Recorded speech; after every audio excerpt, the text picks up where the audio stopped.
Hi guys, this is Microsoft Sam with an update. And I have some very bad news.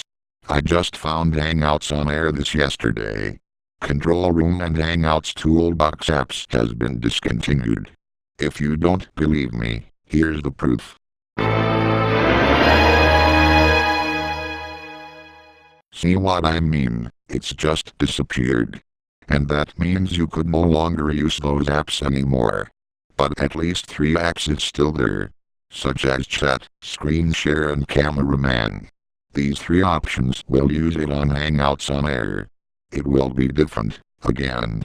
Yeah, Felicity, Annie-Ling and all our friends are sad too. First Google Plus got shut down and now this.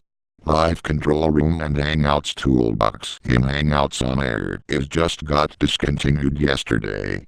Well, I guess this is goodbye. And Live Control Room and Hangouts Toolbox.